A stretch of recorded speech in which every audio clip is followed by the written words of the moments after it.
Hello students, welcome to my channel make class by Kaushik sir. तो मैं बहुत दिनों के बाद अब ये वीडियो डाल रहा हूँ। इसके लिए मैं थोड़ी माफ़ी चाहूँगा। इसके लिए इस असुविधा के लिए आपको खेद है, थोड़ी माफ़ी चाहूँगा क्योंकि हेल्थ मेरी ठीक नहीं थी, इस वजह से मैं वीडियो नहीं डाल पाया। पर अब मैं रिकवर कर चुका हूँ और मुझे चिंता है आप लोगों के एग्ज़ाम की। तो अभी जो एग्ज़ाम होने वाला है और आगे भी जो एग्ज़ाम्स होंगे, यदि कुछ बच्चे जो करना चाहें तो यहाँ से कंटिन्यू कर सकते हैं। मैं कोशिश करूँगा सभी यूनिट्स को कवर करने की, और साथ ही साथ जो प्रीवियस ईयर क्वेश्चंस हैं उनको भी डिस्कस करेंगे हम लोग। तो exam related point of view से भी मैं वीडियोस डालूँगा। अभी हम लोग यूनिट कवर करते हैं। जैसा कि आप लोगों का रिप्लाई आया है, आप लोगों के कमेंट्स थे, मैंने पढ़ा है, तो मुझे बहुत ही अंदर से बेचैनी हो रही थी कि मैं कब जाके स्टार्ट करूं। पर अब मैं शुरू कर रहा हूं और यूनिट थर्ड से हम लोग स्टार्ट करेंगे। यूनिट 2 तक हम लोगों ने किया हुआ है। यूनिट थर्ड जो इंजीनियरिंग मैकेनिक्स का है वो क्या है? वो है फ्रिक्शन। फ्रिक्शन जो शब्द है ये मतलब फिज़िक्स के टर्म्स में ज़्यादा मिलता जुलता है, और फ्रिक्शन में हम लोग देखने वाले हैं फोर्स कौन कौन से हैं जो फ्रिक्शन के वजह से डेवलप करते हैं, और उनके वजह से क्या क्या चेंजेस आते हैं बॉडीज़ के अंदर, और वो कौन कौन से टर्म्स हैं, नए नए टर्म्स हम लोग सीखेंगे अपने इस लेक्चर में। तो बने रहिएगा इस लेक्चर में। अभी हम लोग स्टार्ट करेंगे अपना डेफिनीशंस और इंट्रोडक्शन पार्ट से, फिर धीरे धीरे हम लोग जो न्यूमेरिकल इम्पॉर्टेंट है उस पर आएंगे।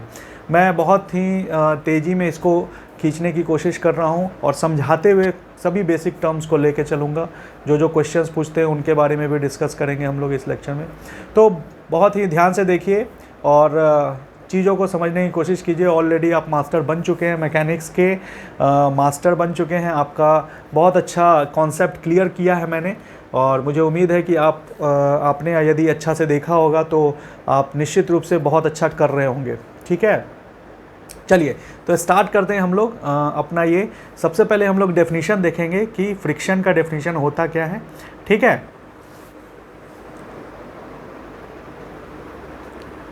सो यहाँ हमने एक डेफिनीशन लिखा है, friction and its relevance in engineering. एक टॉपिक है हमारा फ्रिक्शन के स्टार्ट में ही। सो पहले हम लोग डेफिनीशन को समझते हैं, फ्रिक्शन क्या बोलना चाहता है, फिर रेलिवेंस को देखेंगे। तो मैंने दोनों चीज़ें यहाँ पे लिखी है, मैं आपको समझाता चलता हूँ। क्या बोल रहा है कि friction is defined as, friction को हम कैसे परिभाषित करते हैं? It is the force that resist. ये क्या है? एक बल है जो रोकता है। रेसिस्ट का मतलब क्या होता है? रोकना। किसको रोकता है? मोशन को। रेसिस्ट मोशन, मोशन को रोकता है। When the surface of one object comes in contact with the surface of another object. यानी कि अगर एक ऑब्जेक्ट दूसरे ऑब्जेक्ट के सरफेस के ऊपर रहता है, एक ऑब्जेक्ट का सरफेस दूसरे ऑब्जेक्ट के सरफेस के ऊपर जब आता है और उसमें मोशन होता है, तो उस मोशन को वो रेसिस्ट करता है। कहने का मतलब ये है कि अगर मैं यहाँ पे एक बॉडी को बनाऊँ, मान लीजिए कि ये एक सरफेस है,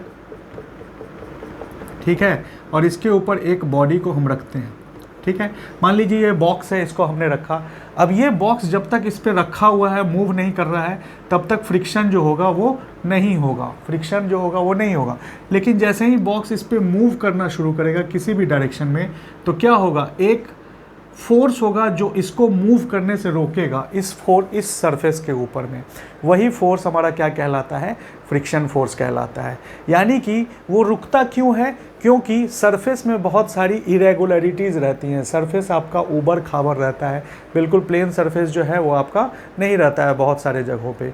और या हम ऐसा बोल सकते हैं कि पूरा प्लेन सरफेस यदि रहेगा तो शायद कोई बॉडी मतलब ऐसा बोल सकते हैं कि वो फ्रिक्शन फोर्स वहाँ पे ज़ीरो लेके चल सकते हैं, पर ऐसा होता नहीं है प्रैक्टिकल में। कोई भी सरफेस है उसमें कुछ ना कुछ जो है इरेगुलरिटीज़ रहती है, खुरदरापन रहता है, जिस वजह से कोई भी बॉडी जो है उसके ऊपर फ्रीली मूव नहीं करता है। तो जो फ्रीली मूव नहीं करता है बॉडी, वो क्या करता है? अपने एफर्ट को कम करने लगता है या एफर्ट को अधिक करने लगता है। ठीक है, और एफर्ट जब अधिक होता है तो जितना एफर्ट में बॉडी को मूव कर जाना चाहिए था उतना एफर्ट नहीं लगा के हम अधिक एफर्ट लगाते हैं, तो वहाँ पे क्या होता है? एनर्जी का लॉस होता है। ठीक है ना, समझ रहे हैं बात को? तो ये फ्रिक्शन के वजह से ही होता है, घर्षण के वजह से ही होता है। ठीक है। फ्रिक्शन में और भी सारी चीज़ें हैं, हम लोग धीरे धीरे सभी चीज़ों को डिस्कस करते चलेंगे। तो बात है यहाँ पे कि जो हम लोग मैकेनिक्स में फ्रिक्शन को पढ़ रहे हैं, यहाँ फ्रिक्शन को हम लोग टेम्परेचर के टर्म में नहीं पढ़ेंगे कि फ्रिक्शन के वजह से हीट जनरेट होता है, ये सब हम लोग नहीं पढ़ेंगे। सिर्फ हम लोग फ्रिक्शन फोर्स के बारे में पढ़ेंगे कि फ्रिक्शन फोर्स हमारा किस तरह से सरफेस के ऊपर लगता है और कैसे बॉडी को अपोज करता है, और उसका वैल्यू कैलकुलेट करना सीखेंगे। ठीक है, समझ गए? ये हमारा फ्रिक्शन फोर्स का डेफिनेशन हो गया। दूसरा हम लोग आ जाते हैं रेलिवेंस इन इंजीनियरिंग। सो रेलिवेंस का मतलब क्या हुआ? रेलिवेंस इन इंजीनियरिंग का मतलब फ्रिक्शन का क्या ज़रूरत है, फ्रिक्शन का हमारे इंजीनियरिंग के कामों में, जो भी इंजीनियरिंग के काम होते हैं इंडस्ट्रीज़ में, रोड्स पे या कहीं भी, उस जगह पे फ्रिक्शन की क्या महत्व है, क्या महत्वता है। तो यहाँ मैं 4 पॉइंट्स लिखा हूँ, मैं आपको समझाता चलता हूँ। सबसे पहले आप ये जान लीजिए कि हम लोग अपने डेली रूटीन में बहुत सारे काम ऐसे करते हैं जिसमें फ्रिक्शन इंक्लूड रहता है। ठीक है, चाहे वो सर्दी के मौसम में आप हाथ को रब करें ऐसे, तो ये क्या कर रहे हैं, एक सरफेस जो है दूसरे सरफेस के ऊपर स्लाइड कर रहा है। तो क्या हो रहा है, स्लाइड करने के दौरान जो है यहाँ पे फ्रिक्शन डेवलप हो रहा है। ठीक है, और भी बहुत सारे काम हैं जिस काम को करने के बाद जो है फ्रिक्शन डेवलप होता है। तो हम लोग वो सब चीज़ नहीं देख पाते हैं, क्योंकि मैंने बताया था फोर्स जो है एक इफ़ेक्ट है, एक महसूस कर सकते हैं, एहसास है। तो फ्रिक्शन जो फोर्स है वो आपके डेली रूटीन में कहीं ना कहीं है। ठीक है, उसको हम लोग उतना लेकर के नहीं चलते हैं, पर हम लोग के पास आसपास रहता है। ठीक वैसे ही उस फ्रिक्शन को लेते हुए हम लोग जब इंजीनियरिंग एप्लीकेशंस में जाते हैं, तब हम लोगों को पता चलता है कि अरे इसके चलते तो इतनी सारी चेंजेस आ रही थी, इतने सारे बदलाव आ रहे थे इंडस्ट्रियल एप्लीकेशंस में या इंजीनियरिंग जो भी काम होते हैं उनमें। तो क्या क्या बदलाव आ रहे थे भाई? तो मैंने पॉइंट वाइज लिखा है। सबसे पहले क्या लिखा है कि it reduces mechanical advantage of a machine. ये क्या करता है, किसी भी मशीन के मैकेनिकल एडवांटेज को कम कर देता है। मैकेनिकल एडवांटेज किसको बोलते हैं? मैकेनिकल एडवांटेज बोलते हैं इनपुट अपॉन आउटपुट। कहने का मतलब ये है कि अगर कोई मशीन है जिसमें हम इनपुट दे रहे हैं और जो हमको आउटपुट प्राप्त हो रहा है उसका हम रेशियो ले लें, तो वो हमारा मैकेनिकल एडवांटेज कहलाएगा। एडवांटेज तभी कहेंगे ना, एडवांटेज का मतलब क्या हुआ, लाभ, है ना। जैसे कि मान लीजिए कोई लिफ्ट है या कोई ऐसा चीज़ है, कोई ऐसा मशीन है जिसमें हम लोग लोड को उठा रहे हैं। ठीक है, तो हम ऐसा बोल सकते हैं कि लोड जो है वो हमारा इनपुट हो गया, लोड को हम लोग को उठाना है, और आउटपुट क्या हो गया, एफर्ट जो हम, तो जो लोड अपॉन एफर्ट होगा ये हमारा मैकेनिकल एडवांटेज हो जाएगा। यानी कि जो लोड है, ये लोड जो है ये कुछ न्यूटन्स में होगा, ये काफ़ी अधिक होगा। ठीक है, और मशीन की मदद से हम क्या करते हैं, एफर्ट अपना कम लगाते हैं। तो इन दोनों का जब रेशियो लेंगे, यानी इतने लोड को उठाने के लिए इतना कम एफर्ट लगा है, तो वो हमारा कहलाता है मैकेनिकल एडवांटेज। वो हमारा क्या कहलाता है, मैकेनिकल एडवांटेज। तो फ्रिक्शन के वजह से मैकेनिकल एडवांटेज कम होता है। क्यों कम होता है?